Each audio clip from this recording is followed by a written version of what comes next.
Welcome to Big Blend Radio, where we celebrate variety and how it adds spice to quality of life. Happy New Year 2026, everyone. We are so glad you are here for our very first episode of the year. And it's a special one, as this year and this month, we are officially celebrating 19 years of podcasting. Today, we're helping you kick off 2026 with focus and inspiration through the theme word concept. Instead of a long list of resolutions, a theme word is a single word that acts as your North Star, guiding your decisions, your mindset, and your actions all year long. To give you a head start on your own journey, we've brought together 9 of our regular Big Blend Radio experts to share the specific words they've chosen to lead them through the next 12 months. Our featured guests today are Steve Piacenti, who's an author, a photographer, life coach, and communications specialist. Lee Brovadani, known as the Trust Architect, is a leadership expert, author, and speaker. Shelley Wizen, the Live and Die Happy Coach, is an author, podcaster, and transformational life coach. Terry Guthrie is a travel writer, world explorer, and host of the Travel with Terry podcast. Clifford Garstang is an award-winning author, writer, and editor. Kathleen Walls is a travel writer and author. Judy Carnia is a travel writer and certified forest bathing guide. Johnny Schaefer is an award-winning singer-songwriter. And Glenn Burrows is a family history expert and owner of Norfolk Tours in England. Now, music is also a great way to kick off the new year, so we're also featuring our Music for a Fresh Start show and its curated playlist, which you'll find linked in the episode notes, where we've also listed today's guests and their websites. Enjoy.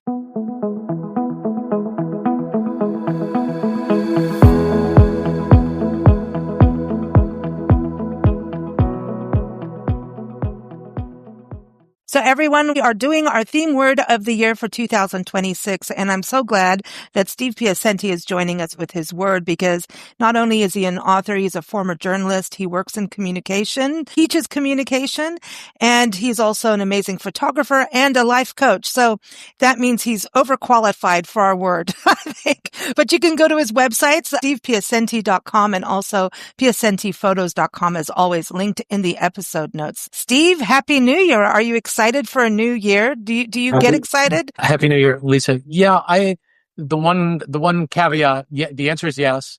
The one caveat is I'm not one of these people who the first 3 months of January, February, March jump in and try something totally new and totally unrealistic, because I feel like by February, the middle of February, it's over and you're out of energy. So I'm more of the marathoner, slow and steady, to get through the whole thing. Well, I know we're also recording a podcast with you today that's coming up about looking at photography and how there's hidden meanings of communication. So I know that every year you do come up with these new things you're doing, because you've got a creative brain. So everyone stay tuned for that podcast coming out as well. So I know that you're always evolving. Let's put it that way. But it doesn't have to be that list that we beat ourselves up on that. Do you find that as a life coach that people kind of start hurting themselves, like putting themselves down if they're not achieving their list of resolutions? Yeah. And I think that begins with setting realistic goals, right? And it's almost like the guy who, when January rolls around, I'm going to go to the gym 4 days a week. I'm going to spend 2 hours every day. And then, again, by the middle of February, it's too much. It's unrealistic and you can't do it. And so what happens, instead of getting through all 12 months and being, very well fit, you wind up cashing it in the middle of February and you're done. So, and you start eating more chocolate to make yourself feel better. And then you're madder even more. So that's exactly. Yeah. So what is your word of the year? So my word is resilience, which I think is really important in the time that we're living in right now. And I'll look at it through a couple of different lenses. The first is, as we get older, different things happen to our bodies, and we have to be resilient about staying in good health, eating right, exercising, and again, doing that within realistic expectations. The second thing is, I've been thinking a lot about AI lately. And particularly with my communications clients, there's a big fear that is going to wipe out creativity. It's going to kill a lot of jobs. And my view is a little bit different. And again, this is where I think we need to be resilient. We have to figure out how we can use AI to make ourselves better at what we do. And so that's where I think resiliency comes in that case. Yeah, because it's not going away. And this is one of those big changes, just as big as the internet. I look at AI as like the next big giant step of when the internet first came out, and then searches, and when, domain names. Remember how we all went crazy? And then search, like Google and Netscape. Remember Netscape? I feel old now. So all of that changed things, and some people jumped on and went way too far without working it out. Like, it needs that working out period, and AI is that. And I think it's opening doors for new jobs. Some will go away, but so yeah, resiliency is, how do you keep navigating those waters? And instead of either or, that's how I look at it. It's like, you can't ignore it. You're going to have to find a way through. And finally, a lot of people that I talk to, particularly younger people, feel like this is the worst time we ever could be living in. The democracy is in danger. There's this happening. There's that happening. And I guess I'm old enough to remember Vietnam and Kent State and a lot of different things on the political spectrum. We managed to get through it because we are a resilient country. We are a resilient people. So I have faith and hope that we're going to get through this soon. Yeah, I agree. Resiliency is, and what do you think as a life coach, and even just all that you've done in your life, about the idea, because you were talking about it being realistic in goals, by just living a word and thinking of that word when you wake up in the morning and go to bed. Isn't that more attainable sometimes than having a giant list? Yeah. And one of my favorite strategies, questions when it comes to life coaching is, how else can I look at this? Because when we face a challenge, we tend to look at the worst possible outcome, how heavy the burden is. But a lot of times and it's a cliche, but within those challenges, there are opportunities as well. So I'm always urging people to look at things a different way. Yeah, exactly. And the things that make you upset sometimes is that it's close to you and maybe reflecting you. When we look at working together, is sometimes the people that annoy you is because maybe you're acting like them too. I just got to remind that of people a little bit, so let's be a little tender this year, maybe be more human. So thank you so much, Steve. Everyone, again, the links are in the episode notes, and keep up with Steve on LinkedIn. That's one of the best ways to connect with you, right? Is through LinkedIn. Yeah. Anybody watching who'd like to connect, please do so. I'm very open to connecting with new people. Happy New Year. Thank you. You too, Lisa.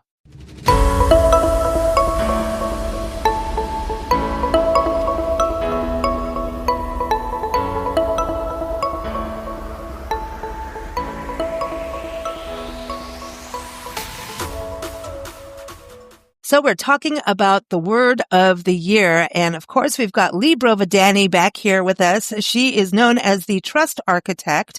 She's also known as the Soul Journey Doula, helping those transition to the other side of the world of life. And I call that celebrating life. I love that you work on that. And trust is to do with everything. You can keep up with Lee at thetrustarchitect.biz and also souljourneydoula.com. The links are always in the episodes notes. And Lee has been on our show for years. We've been doing end of life podcasts. We've also done shows on trust, and she's here every third Thursday.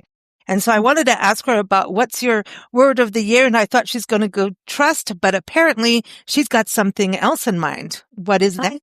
You would think that I would use trust, and it's not, because my word for next year is hope. And I think after a really tough year for a lot of people, including me, and I think you and Nancy could talk about some of the joys of technology that you've had, enables us to go forward with like kind of this free, open attitude, believing that there is a possibility that things will get better. And so my word of the year is hope. And yeah, I think hope is a reality, right? And that it gives us, I think it goes with gratitude personally, because no matter how bad things get, now the joys of technology, very good sarcasm there, Lee. This is like all of our conversation, but no matter how bad things are, there's always a flower blooming somewhere, Yeah.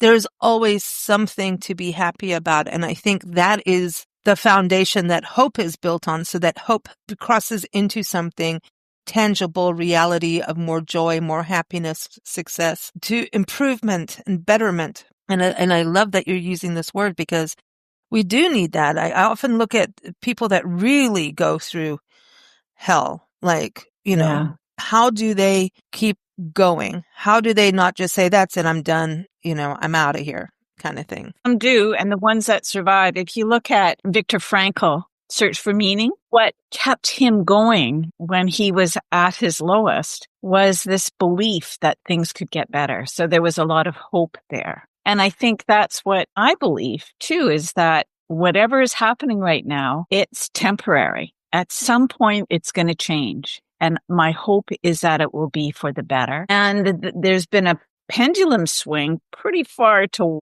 one side, and I don't think it was a good place to be. And my hope is that we'll get back to more of the center and start supporting and helping each other, and that the division between the world will lessen a little bit. And I just hope that I can be part of that.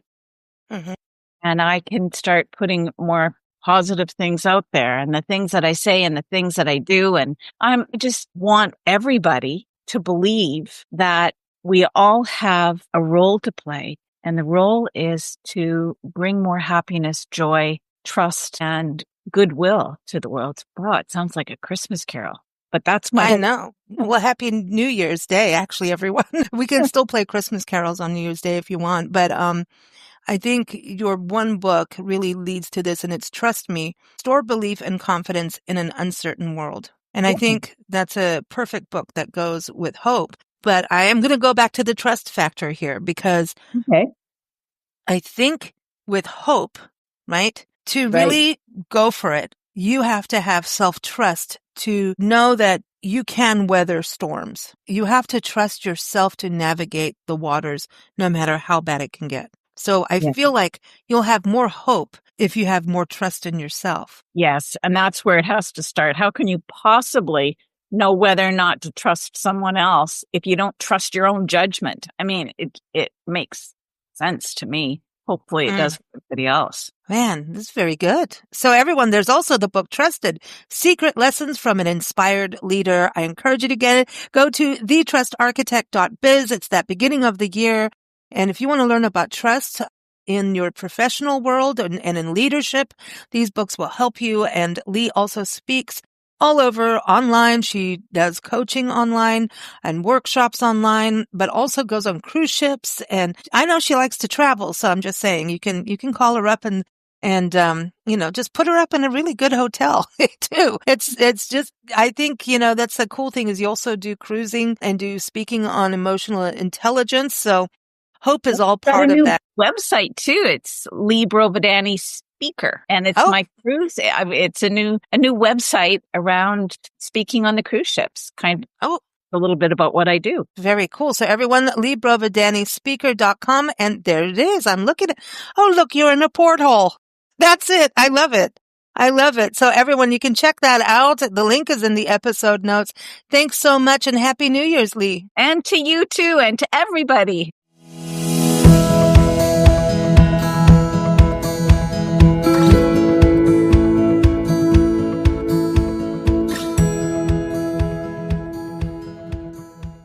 We cannot do the theme word of the year without Shelley Whizin. She is the Live and Die Happy Coach.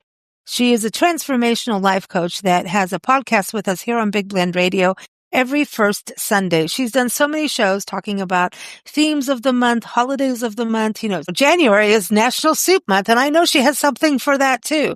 So she's always got something in her pocket. She's an author. She loves to cook. I just said that again. She's got a new website coming out, so everyone stay tuned. She'll be back on the show on January 4th, so stay tuned for that. Got some announcements there, and a lot of good stuff. We'll be talking more about her life coaching, which is, again, about being the Live and Die Happy Coach, which is just, we want to be happy from the day we're born to the day we die, right? So I would like to be smiling on my way to my next transition, wherever I go.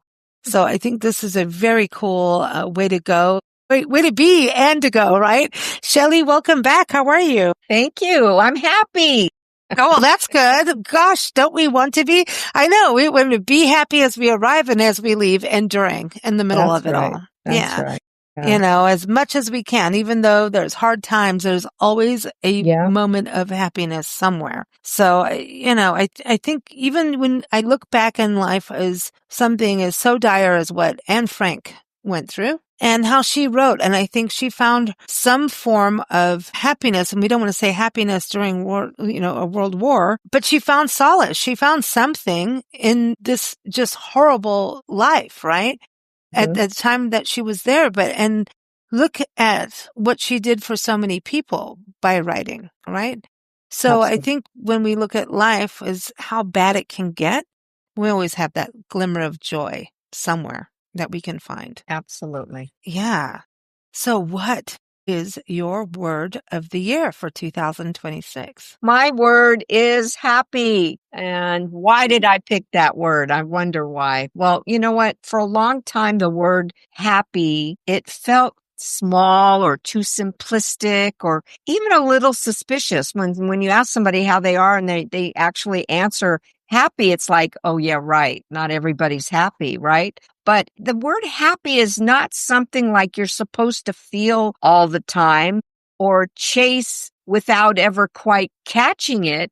But over the years, my relationship with this word has changed because today happy feels honest and it feels earned and it feels human because happiness isn't a constant emotional high for me. It's not a denial of life's challenges, but it's a way of being in relationship with life, especially when things aren't perfect. Happiness lives in presence and it lives in authenticity, in allowing ourselves to feel what's real without getting lost in it. It's not a fake feeling because when you're present with someone at the end of their life, it teaches you the most profound lessons that happiness doesn't come from having everything go right. It comes from living in alignment with what matters. And that means from saying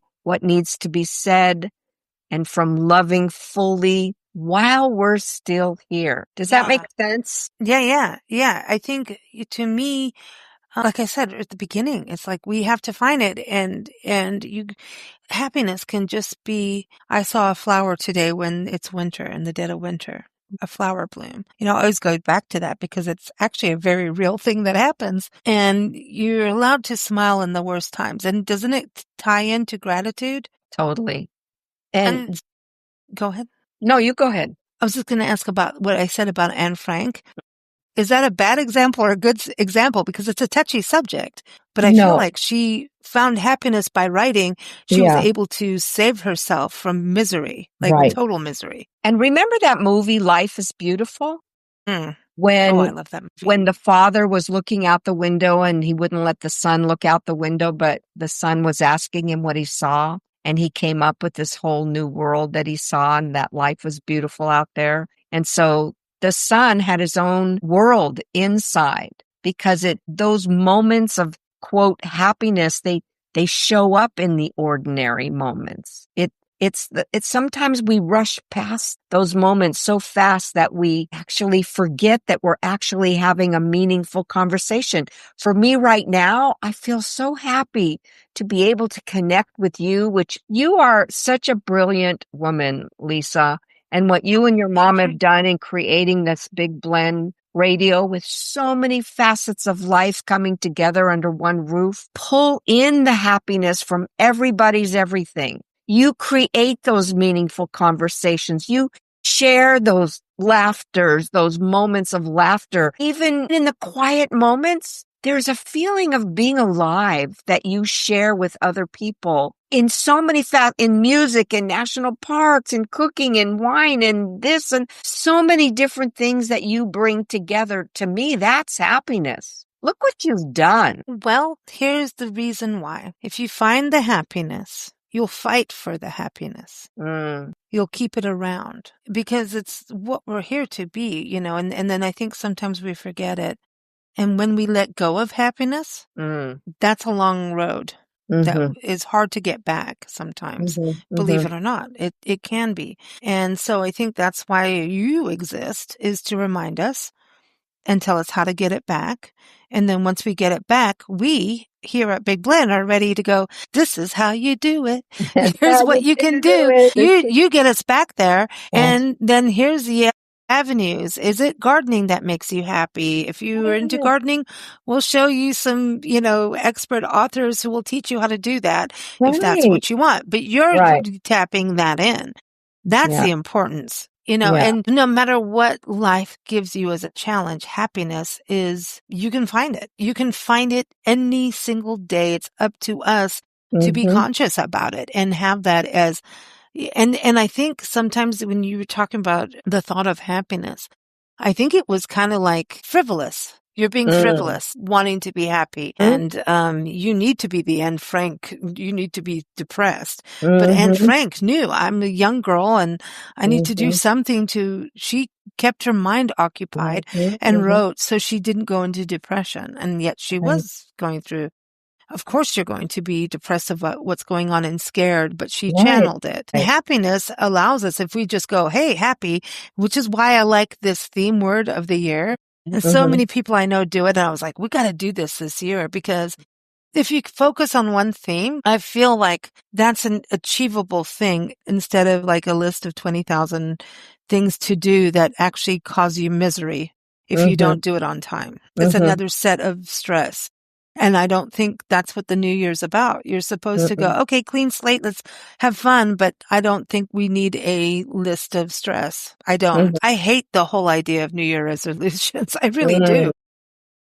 I know for me, the whole thing is, it's a setup to a certain degree. But for me, the whole notion of being happy, it's more of an invitation to just live consciously. To just choose a different way of seeing, to be able to soften into that feeling of gratitude, to remember that joy and sorrow can coexist and do. They often do coexist. It's wild. It is. And it's from A to Z. You know why? Because we're human. We're human and we're going to feel all those things, but being happy, or bringing that notion of happy into whatever we do and staying conscious of what we do, even when we're not happy. We can be happy by observing the fact that we have the ability not to be happy. Thank you. So in other words, we do not have to have a guilt trip on being happy. No, not at all. Yeah, right. Shanae is right. That's my new word today. Got Nate. I used to say that a lot. Shanae, and I'll stop right there because it gets interesting after that part. Right. But it makes me happy. Alanis Morissette had a good song. If it makes you happy, it can't be that bad. Exactly. And you know what? It's interesting because the topic of dying is, a quote, a very serious topic, right? Nobody wants to lose somebody they love. Nobody feels good when they lose somebody they love. But who said that when we are dying, that we can't be happy, that we lived a full life, that our life mattered, that we feel loved, that we get to love, that we feel blessed? I mean, yeah, I have a friend who passed away this year, as you know, and apparently he said it's time to go, and very young, my age. I feel like I'm really young, but I'm like in that middle zone. But that's, it's young these days. Yeah. A few decades ago, I would have been the old spinster with a sewing thing or whatever going, I'm sticking my hand under the needle again. But anyway, he was in a lot of pain and he was like, no, I need to go now. It's time. This is too much. And he lived an amazing life, but and he knew his happiness. And I think about him, and I also think about Jane Goodall. You and I had a conversation about this recently, about she was ready to go. She said, that's my next adventure. When she had this as her thing, she says, I'm not scared of death. It's my next adventure. I know I've been talking about that a lot on podcasts recently because I think it is. And it's happiness. And yes, it's sad because we're not in that physical routine together anymore. We're not, you know, when you're used to calling someone and they're not there. Sometimes they are, by the way. But anyway, I won't get weird.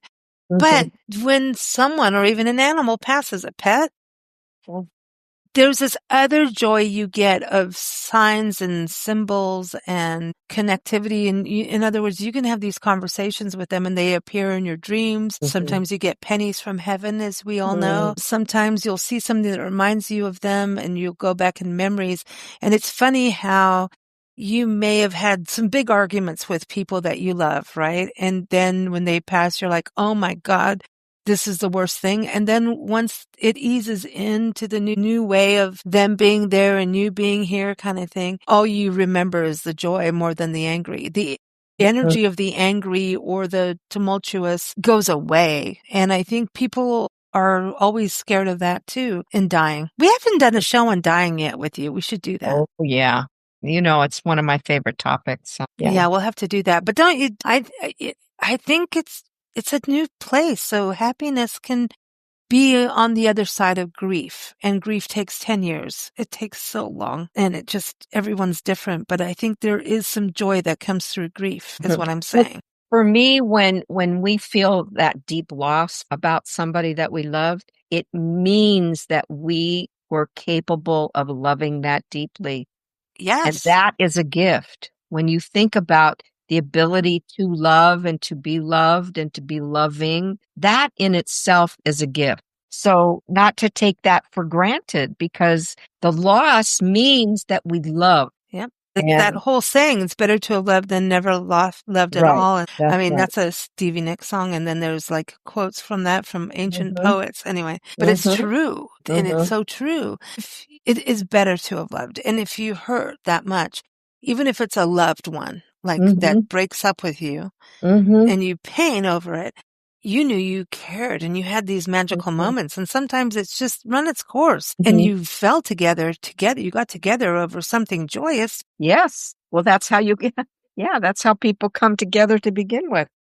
I just wish they would remember that part of it, the joy part, instead of the muckety muck that we all get stuck in, you know? So, and that's when, you know, when things don't go right and maybe it is time to move on because, you know, for every season, sometimes, you know, we're together for a few months and sometimes it's a year or a lifetime. If it's time to move on from that, you know, relationship, you can do it with grace and remember the good times and focus on that, especially if you have kids.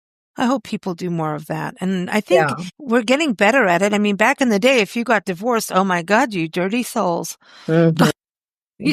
I remember my mom is like, people like, you're a single mother. How dirty, you know, you bad girl. Right. What do you do, you know? Yeah. And then, you know, here I come. Well, I'm the dirty girl. Well, Shelley, we can make happiness out of any topic. That's right. And of course we never on our own terms and how much richer and deeper and more meaningful we're making everything. One little tiny bitty moment at a time. Well, and that's the one thing I've learned from you is about change is one little tiny shift, a little screw shift at a time. And I always think about that. You've made me really think about that because I'm always like, let's go, let's do it. Let's just jump in. And I realize then you have to start backpedaling. Right. And I think people get so scared of change and shift. And of course, our world is doing that. And you know what? You get a lot more happiness if you conquer one little shift, teeny little shift, than a full-on big brigade. So I think that is a beauty of what you teach people is you can breathe, you can do it. It's not the end of the world. Right. None of it is. Yeah. Well, thank you so much, Miss Shelley, and Happy New Year to you and your loved ones. Everyone, look for the links for Shelley in the episode notes. You can go to ShelleyWisdom.com. She's got a new website coming out, so check that out at liveanddiehappy.com. And also keep up with her on social media, so check that out. Thank you so much. Thank you.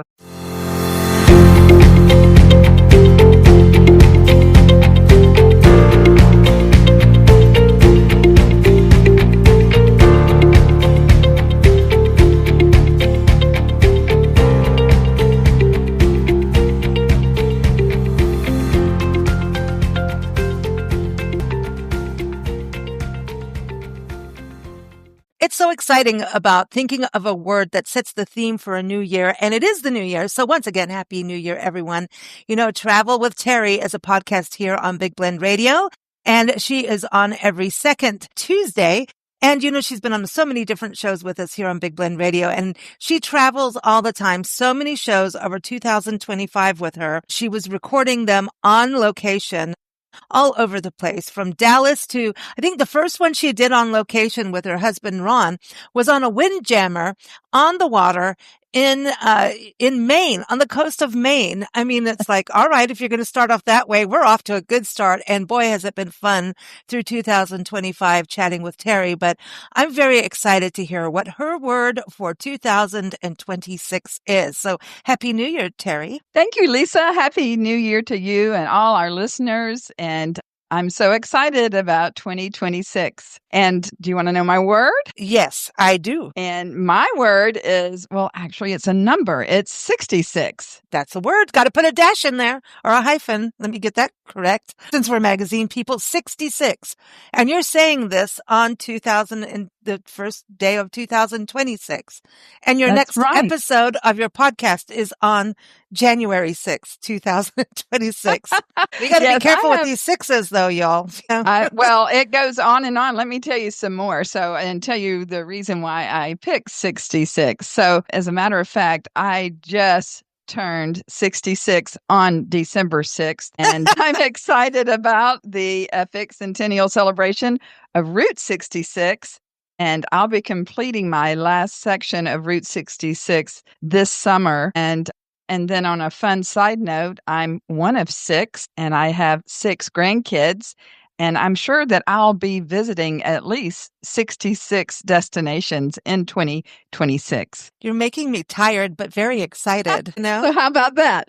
I love it. I absolutely love it. Well, listen, everyone, we're going to hold her to this 66 destinations in 2026. And I know you're going to complete Route 66. What portion is it that you need to do to finish? Well, I'm kind of going backwards. I know most people start in Chicago. Well, Chicago is going to be my last stop. So we'll fly into Springfield. We're renting a car and driving from Springfield, Missouri up to Chicago. And that will complete our entire Route 66. And I know you've been to Oklahoma on Route 66. We know that.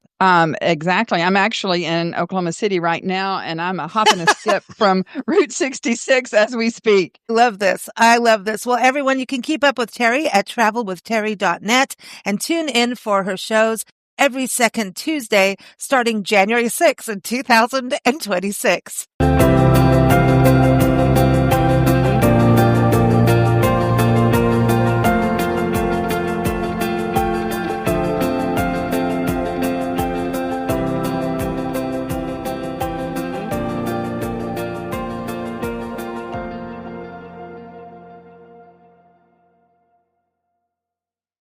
So when we think of a word of the year, a theme word, of course, we have to have one of our favorite authors on the show, Clifford Garstang. And of course, his website is his name, cliffordgarstang.com. And I'm really excited to hear about his theme word. And I don't know how we pick just one word personally, because it could change. But I'm dying to hear this, and I'm hoping that we can get a little scoop on what's coming up for 2026 with him and his writing, because I know he's been traveling a lot, and I'm thinking you're getting characters from all these different places maybe that you've been to during 2025. So let's find out. So Cliff, welcome back. How are you? Thank you very much, Lisa. It's great to be here again. Yes. It's been a good we've missed you for a while you traveled, and now you're back. We're like, yay. But yes, can we delve into your writing for 2025? What do you see happening that you can tell us anyway? Well, so I just finished a new book, and I'm looking for a publisher for that book. If any publishers are listening, I've got this really funky dystopian magical realism novel that I am looking for a home for. But I have started the next book, and it is more in the line of a mystery/thriller, which is new-ish for me. And even though I've been traveling to Europe quite a lot, I have set this in Asia again, which I know very well. So I'm still at early stages. I've only written a few chapters of it, but as I speak, the main character is in Bangkok. The Oriental City. It's a beautiful got- city. You know, so- that's Revival is on Broadway right now, and Really? yeah, it's the musical Chess by ABBA, and they've just launched a revival. I missed it when I was in New York. I got there a little too early a couple of months ago, but it's running now. I'd love to see it. Me too. And a friend of mine is going to Bangkok, actually for medical care, go figure. We had this whole discussion and she hadn't heard that song. And I sent her that song. And then, of course, a full week, it was stuck in my head. And now this is now stuck in my head because it's so funny how that happens. Earworms, right? Whether you like a song or not, it will stick to you. And this song, though, it reminds, I don't know, I grew up on it. Thank you for that. Singing that on through the new year. Maybe that's the theme song, right? But I just loved it. I just loved it. The whole narration part of it, like there's that narrative and yeah, and it's always that song and Putting on the Ritz. Those two songs go hand in hand to me. They have like a similar thing going. I can't explain it, but I've had this whole music conversation with a late friend of mine who's an amazing songwriter from South Africa and vocalist. He sounded like a Yusuf, which Cat Stevens, for those who don't know, he changed his name, but he sounded like him. And he used to play Putting on the Ritz. And then I was like, well, it's, this is the song too. And I don't know. Do you know what I'm talking about with that song? Yeah, I do. I mean, I can hear a little bit of a similar rhythm to the two songs. And since there is some sort of narration to it, that is. Yeah, it's kind of like Picnic. The song Somewhere My Love and Picnic go hand in hand. Anyway, this is not what you came on the show. No, I think we're way off track, Lisa. I know, but I get excited about it because it is all about writing. So we're allowed to do that. So now I'm going to get all those songs stuck in my head. So there's my New Year playlist. But what is your word of the year? And I guess I have to explain that. Is that right? You can, and it's up to you. But awake is good. So is awake the same as woke? I'm just going to go there because the people may think that. So I think you explain this part. We're so in trouble. It is related to woke, obviously, grammatically, but it also means a lot of things. It means that you open your eyes to everything that's happening around you, not just politically, but just it inspires compassion when you see people who are suffering. And it also, as a writer, it's about me being aware of what's going on around me, seeing things in different ways, being awake to possibilities and opportunities and excitement and just being present. You have to feel alive. And that's what awake says to me. And I don't want to be the opposite of that. I love that. I absolutely love that. It reminds me of spring. And it's something I am just all about personally because I look at it as observation, right? And, Nancy and I'm very connected to nature, the outdoors, wildlife, and even just taking a walk. That's why I love walking with dogs because some are slower and they sniff things out that you never would think of being interesting until they sniff it out. Then you're like, ooh, what happened there? And they're like, dude, this other dog came here, or whatever it is. But it is so important to be observant in our life. And I think by being awake, like you're saying, then we also don't take things for granted in life because then we start to see all the little things. And I think it's the little things that make the big things. You're right. Absolutely. Especially in writing, because you can't just go right to the plot. This happened. That's not a book. We want the little bits. And I love that you say awake when you're writing a mystery, right? And I think people love a good mystery. Just something that gives them clues. It keeps their brain awake to look for those little clues. That's the thing. I mean, we travel full time. And to me, the whole thing is like a treasure hunt. It is being awake. Oh, I love this word. This is definitely one of my favorites of this show. So let me tell you also a use of the word. It's really from one of my favorite Shakespeare plays, The Winter's Tale, and the character of Paulina, who is an amazing woman, is really instructing the king who has done some bad stuff to really believe in what is about to happen. And she says to him, you are required to awake your faith. And faith means a lot of different things. It's not religious necessarily, but it's your commitment to the world. And so when she says that to him, it really brings on, to be redundant, an awakening. It is He finally understands what he has done and what he has to do to reconcile himself with the people he has harmed. So that's another meaning of awake. So it's reality based. Totally. Yeah. Yeah. It's about being honest. Being honest, being present, being thoughtful. Okay, I love it even more. Yeah. And I think that's the part like in life where we tend to, if we don't like something, we dip our toes into delusionment. Is that even a word? Delusionment? Delusions. It works. You're the author. I'm just a writer. I write on my own weird world there. But yeah, I think we tend to do that. And I think we are in a time like when things get so crazy in the world, there is a dawning. And I feel like awake goes with the dawning. So it's like the dawning of the age of Aquarius, maybe. That's going to be stuck with you forever. It is now good. It is good. Hair is one of my I wanted to go to do musical theater in my life, right? Yeah. Because of Hair and the Rocky Horror Picture Show. Thank you very much. Anyway, but I mean really good theatrical performances of this, not the movie thing, but people do.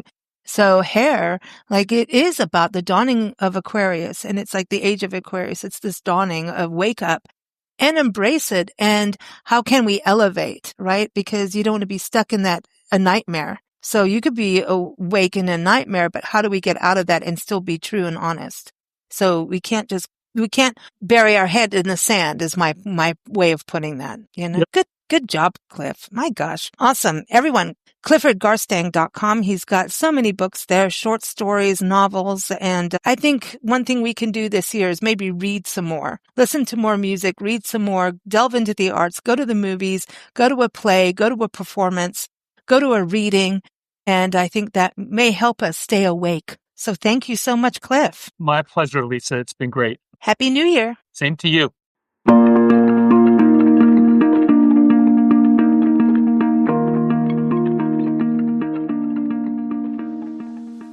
So Kathleen Walls is here. Kathleen Walls is a travel writer and also an author. You can go to KatieWalls.com for her books, Katy, KatieWalls.com.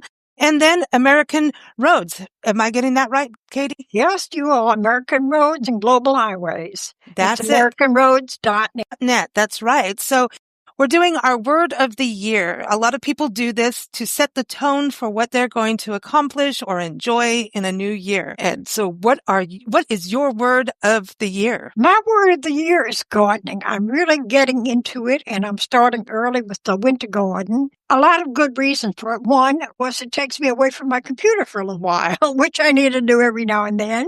It gives me a little bit of exercise because you lift the bags of those soil and compost and you pull in weeds. And the other one, which is a biggie, is the price of groceries that's skyrocketing. When you've got your own food growing in your garden, that helps a lot. And secondly, the food that you're going to be eating out of your garden, it's fresh, it's free from pesticides. And if you want to really get serious about it, which I'm trying to do this year, you can start, if you have, depending on your winter season, I'm going to start my plants for spring in a little seed pod when they're growing, and then transplant them when it's a little warmer into the garden. But I've been planting some winter crops, and I've done collards and carrots, which are doing really good. I had collards Christmas Day. We fixed some collards with dinner, and I've made a collard souffle.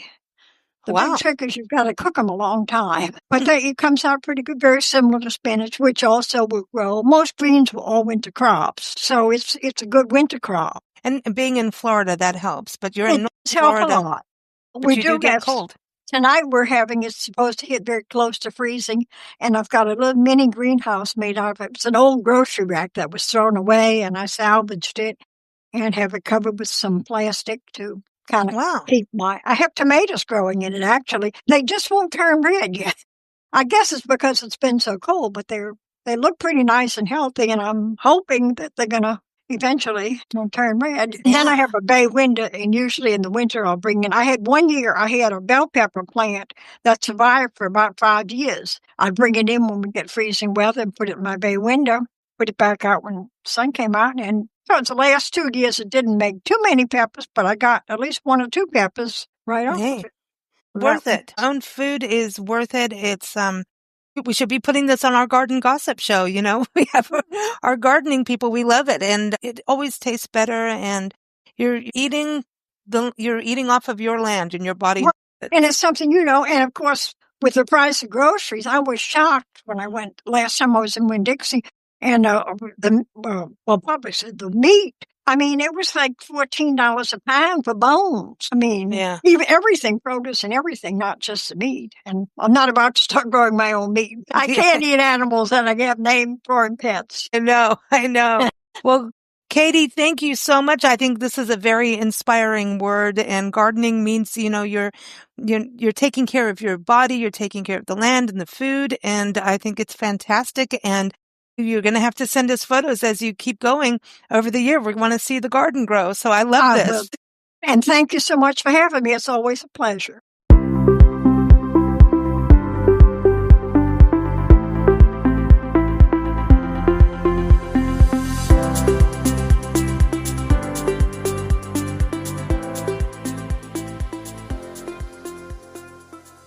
So we're continuing on about our word of the year, and Judy Carnia is here. Judy is awesome. She travels the world. She's a travel writer, a retired feline veterinarian, and she pet sits as she travels as well, like what we do, and Nancy and I do. And so she really does have a fun life because she gets to be around animals. She gets to go to places all over, and she loves nature like we do. She likes to go out there and guide people on forest bathing excursions, and does what's called nature therapy. So I encourage you to look up Judy. If you have not heard her on Big Blend Radio yet, go to travelingnature.com. And when I look at that picture on your homepage, I want to go hang out in those ferns. Where is that, Judy? Welcome back. Yes, thank you. Good to talk to you, Lisa. That picture is from Montserrat Garden in Sintra, Portugal, outside of Lisbon. You do like Portugal, don't you? I really do. And many people have been to Sintra, but this is one place that's kind of a little off. I mean, it's right there, but so many people miss it. And it's just gorgeous. It looks ancient. Yeah, that's an old ruin. Oh, I love old ruins. They're the best. They are the best. You need to go back to Africa. Go to Kenya and go to the Getty ruins. You would love it there. Okay. It's really cool. What's weird is they've got a lot of vines. They've got a lot of vervet monkeys. That's where my sandwich got stolen by the vervet monkey. Oh, yeah. Tongue on our Africa show the other day. Yep, sweet breakfast stolen. Yep, but there were butterflies and snakes everywhere. It was weird, but cannibals used to live there and eat people. Fun. A little bit of fun. Right. Happy New Year, by the way. This is a very exciting show to have a word of the year, and you're a travel writer, so I'm excited to hear what your word is and why. So my word is community. That's because I'm, have a community here in Scottsdale where I live, which can be hard to maintain when you travel a lot. You really have to work on, maintaining your connections in your home when you travel a lot. And then also, I like to meet people when I travel. I have friends around the country, around the world. And again, that takes some work. You have to, maintain those, but it's so much fun. And, I love traveling solo, but I also like hanging out with people while I'm traveling. So finding people like in Portugal, I just posted a blog on my website about how to meet people when you're traveling solo. I took a class in Portugal, made a very good friend who I'm still good friends with, and other people who I reach out when I travel there. And, there's people I've met that actually live or travel to Scottsdale. And so I met them out of the country, and now I meet up with them here. So what's going on right now in our country, community, I think is just so important. Being connected to the people around you that actually are in your life every day. We can get so caught up with the news and everything going on and social media, but it's those personal connections that really make your life meaningful. I couldn't agree with you more. And, I think you stole my word, actually. No, I really mean it. We were talking about this on the Pet Connection show, which you've been on before. Being a retired veterinarian. And as you know, families need a family or a community around their animals too. And, you do that as Nancy and I travel full time, and we pet sit through Trusted House Sitters and everyone. It's a fabulous just platform. And my gosh, you can have pets if you travel. People take care of your pets. And what we've learned, we've created a community just through that. in that we have a community of animal friends and, pet parent friends. And we're connected. We talk about this all the time because when you are pet sitting, you're actually immersing yourself within the community. You're getting to know sometimes the neighbors.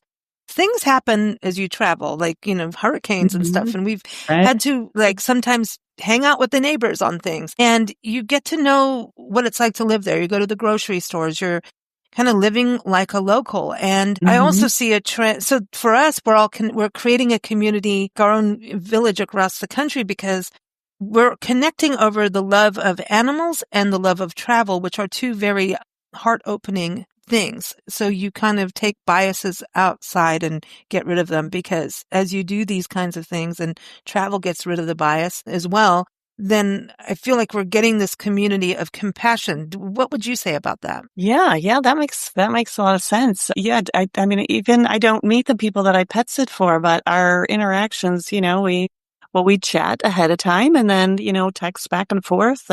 They're trusting you to go into their home and take care of their pets.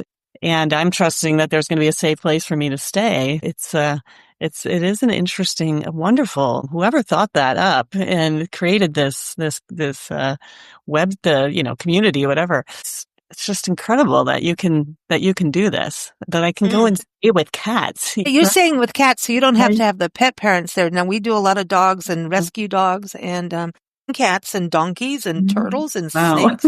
Yeah. We've done a little bit of everything. Guinea pigs, bunnies. Yep. Oftentimes we go there actually spending the night before the pet sit. And so it's completely immersive. And I feel like it's almost like an exchange group when we were kids, And so you're staying in someone's home and oftentimes having dinner, and they're cooking dinner or we're getting dinner or something. Some people have taken us around their community. Some of them are building guides.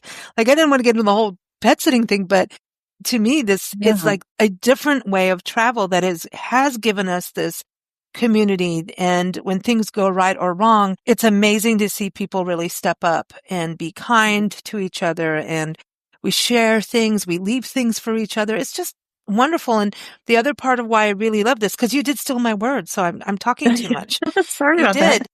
I just did a speech, as you may know, working on the Jefferson Highway Travel Guide. And the Jefferson Highway is celebrating 115 years this year. So it's older than Route 66. And it was thought up by Mr. Meredith. And he was the publisher of Better Homes and Gardens. He was also the Secretary of Agriculture under Woodrow Wilson.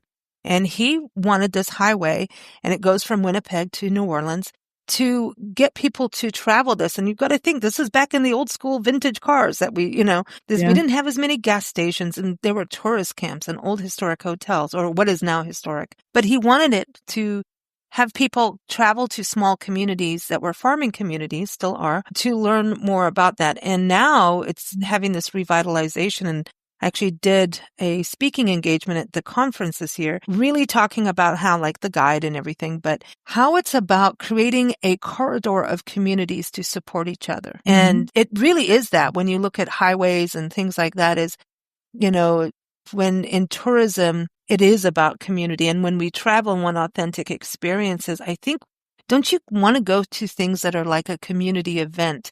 Maybe not the biggest, fanciest festival, but actually, what do the locals do? Mm-hmm. Yeah. If I find while I'm traveling, definitely. I actually, met a taiko group. I play taiko, which is a Japanese style of drumming. I've been playing that here in Phoenix for over 12 years, I believe.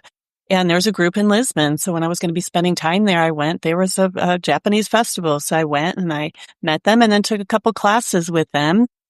Afterwards, everybody was going out to dinner, so they invited me right along, and every time I go, if I'm back in Lisbon, I try to make it to a class and, reconnect. And it's fun. It'll take me, they're so happy to have me come to the class and take me right in.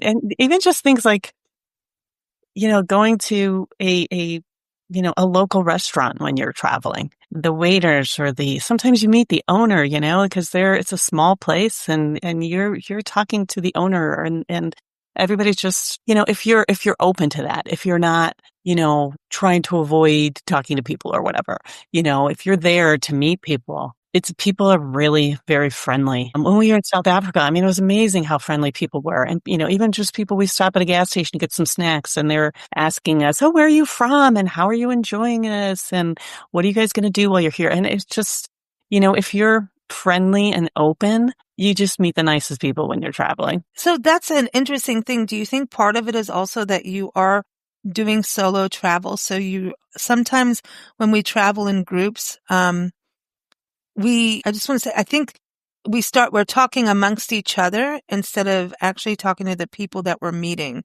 You know what I mean? So do you feel like you're connecting with people more as a solo traveler? Yeah, I mean, I think I do. And I certainly seek out like small group tours so that, if there's just a few of us on the tour, like if I do a tour, it'll be a small group tour, not like I have done a couple of them on a big bus, but you just don't talk to other people when there's that many people. So I try to seek out a small group tour and, even just talking to people, you walk into a museum and you chat with them about what you're going to see that day or whatever. So, or if I'm traveling with a friend, we still talk to the other people around us.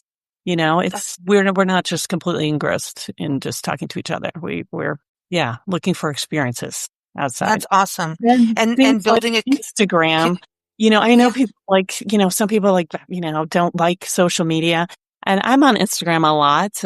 And when I meet people, when I'm traveling, we trade Instagram, what do you call it? Handles. Follow each other. Yeah, we follow each other on Instagram and then keep up with each other. And there's somebody who just reached out to me this week that I met over a year ago in Portugal on a small group tour. And we've been following each other. And then she just reached out like, oh, I'm thinking about moving to Portugal. Did you guys, what do you think? So it is, you just stay connected with people. And you might think it's superficial, but you're kind of keeping up with their life and they're keeping up with yours. And then if you do meet again, it's not like you know nothing about each other. You have that connection still. I love this. I absolutely love this. It's the social media. It's true. You connect with so many people as you travel and then you never know when you're going to see each other again. You just don't know. I mean, things happen in life that really remind us that we're such a small world. And I think travel reminds us that it is a small world after all. As much as it's sometimes you're traveling, you're going to these faraway places, and maybe it's a really long air flight, right? Like South Africa trip. Quite a trip. That's quite a trip, but it still reminds you how connected we are as a species. Right. I get to talk species with Judy. She understands. But yeah, I think it is. I love this, the word community and just even locally. And I love that you were talking about working on it, not just, I know someone. Actually being active in it to make it beneficial for all and that it's actually there because relationships are work. It's not just flippancy, So I love that you talked about actually keeping in touch, and we have tools now that we didn't have years ago. Mm-hmm. Yeah. So. Make it much easier. Yeah. Yeah. It's difficult to keep up with a bunch of people calling them all the time, but through social media, through emails, it just makes it so much easier. Yeah. And then actually meeting together. And this is where wine comes in to play. And do you have a community of forest bathers? Yes. Yeah. I mean, I still have my community that I went through my courses with that we just met on a Zoom the other night. We still keep in touch because we're all around the country. Our course was virtual. And and the people that I meet, when I do forest bathing, I do it at the Boyce Thompson Arboretum, the Japanese Friendship Garden here in Phoenix. The people, it's just like an instant bond because people come to it because they love nature. And what better bond is there than a shared love of nature? So it's a really cool experience. I love it. I think you really are hitting on something and because it just shows if we keep our hands open and build a community that way, our hearts are open if our hands are open, right? Open palm means you can't have a fist. So you can give and receive. And so this whole, the unity and community, right? It goes beyond what we're seeing in the news. And when things do go bad, and they do in life, whether it's a natural disaster or a war or something like that, what you've created as a foundation, as a community, often is what gets you through. Sure. So, yeah. Well, thank you, Judy. I love this word. This is like the best. I love it. Thank you for stealing my word. And sorry I talked so much about it, but I'm very passionate about that word. It's pretty much everything to me is building that, I think it's just one of the best and most important words of all time. So thank you for stealing my word. And everyone, again, go to travelingnature.com. I'm also going to link to her article on the top tips for meeting people while traveling solo. And solo travel is definitely massive, right? I mean, even cruise liners are gearing up for solo travelers now and being nicer about solo travelers. So that's a great thing. So thank you so much and Happy New Year. You. Happy New Year to you. Look forward to talking to you in 2026. Absolutely.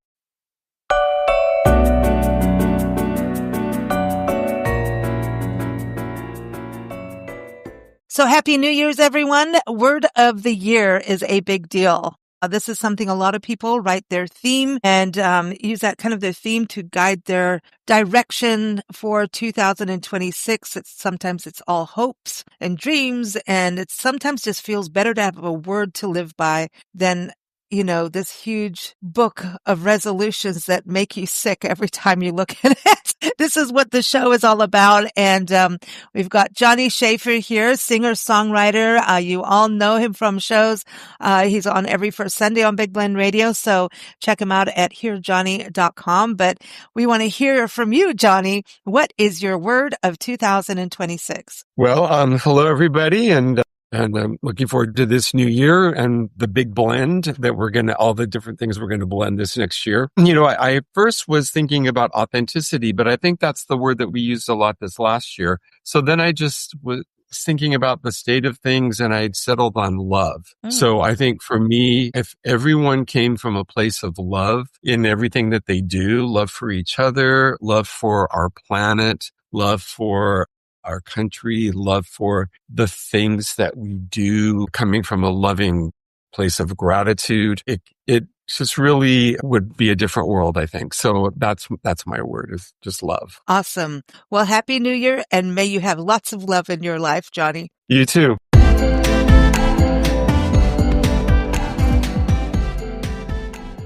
So we're going over to England to find out what Glenn Burroughs' word of 2026 is. Glenn is the owner of Norfolk Tours, so one thing you could do in 2026 is go on a visit to England, and he'll take you around to England, Scotland, Wales, even Ireland. You can go to norfolk-tours.co.uk.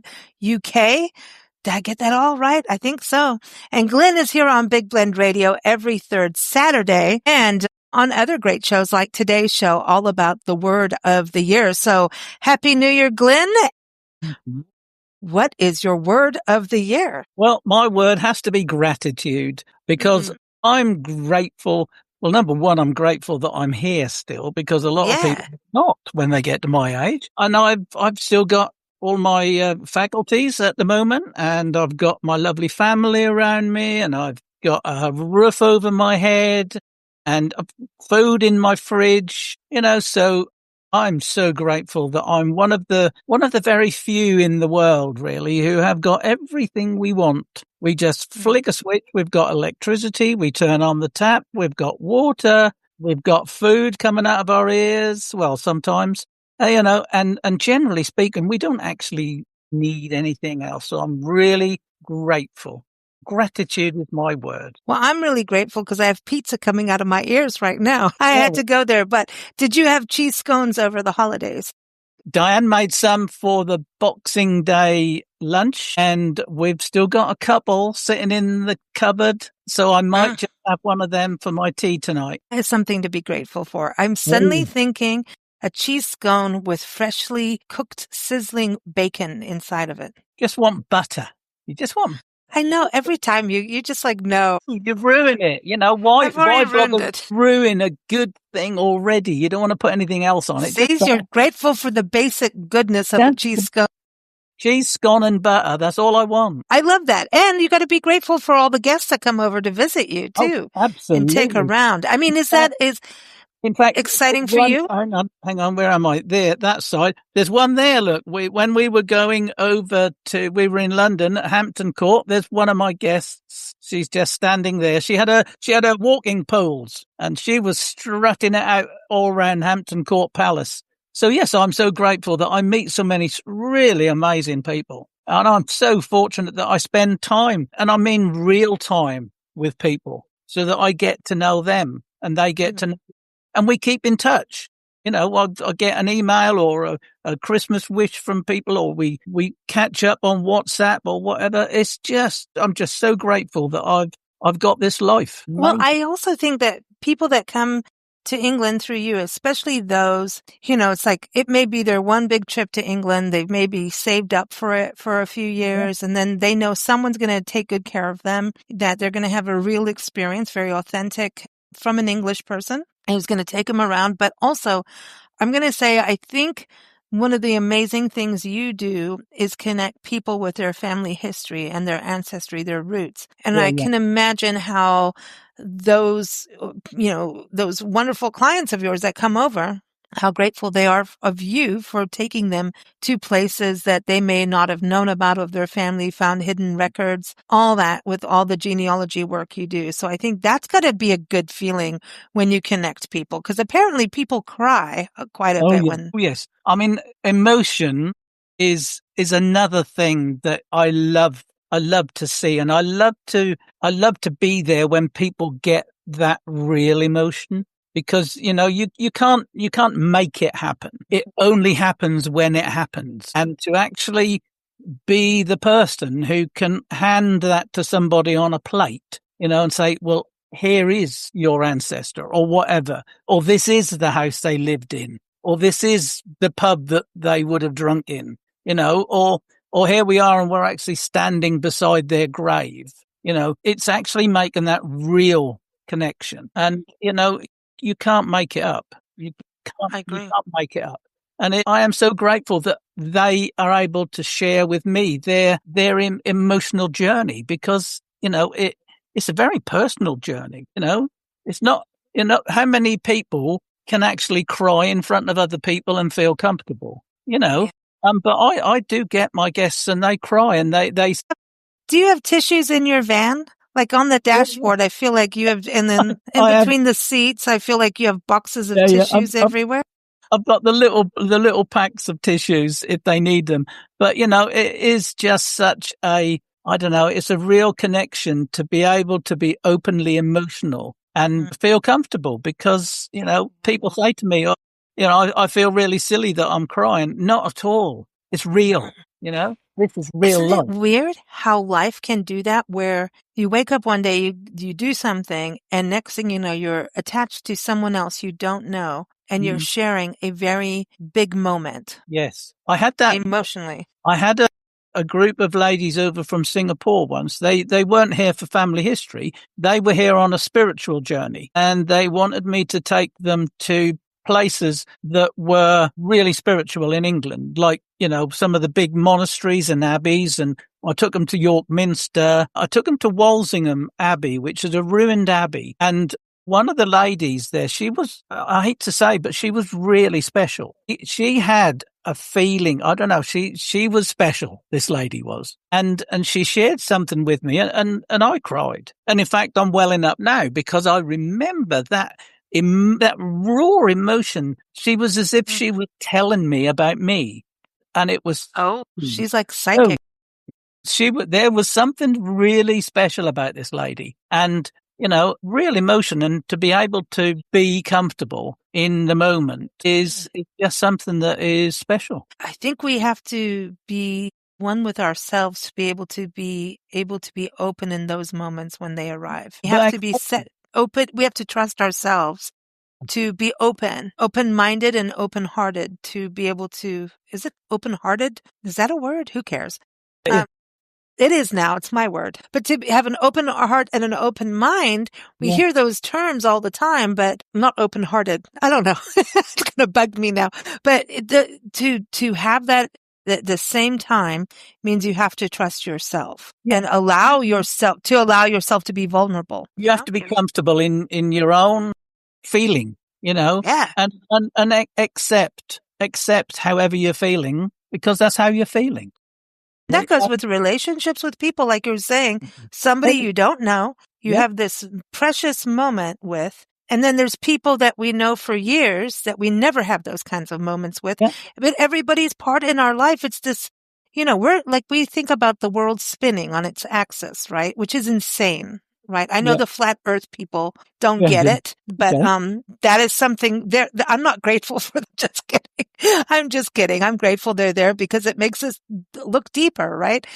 But we're all spinning around and there's all these people in our lives and it's moving so fast. When you think about how fast we are spinning, and then we'll look back at history 100 to 200 years ago, go, wow, this was such rich history. No, this world's spinning. Look how fast it's going forward and around.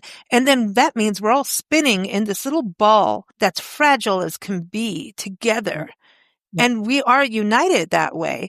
So we may be united over, hey, you and I are going to make this brick foundation. We're not going to have any spiritual feelings together. But then over here, we made this foundation together, which is actually pretty profound and amazing. It's all these different experiences we have with all these different people in our lives, if we allow it, and let it be what it is. If we're building a foundation, we're not having those sentimental moments, but we're going to have a sentimental moment in a different way. Let's put it that way. And I think it's great to appreciate it all. You never know when you're going to make that connection to these different people or these different places even. You know, I mean, that lady said that to me probably 13 years ago, but it still gave me that feeling when I was just telling you about it. You know, I was there. Not going to forget it. Yeah, yeah. You know, she is firmly implanted in my head. She's living, you know. So I made that really special connection with her that day, and it's still there. You know, and just think how many people you've met over your life that you've made specific connections with in different ways. And they're still all living there in that little computer. And we're still twirling around in that little bubble. Sitting there. Yeah. We are the bubble children, everybody. So Happy New Year. Right. Thanks, Glenn. Thank you. Thank you for listening to Big Blend Radio. Keep up with our shows at bigblendradio.com.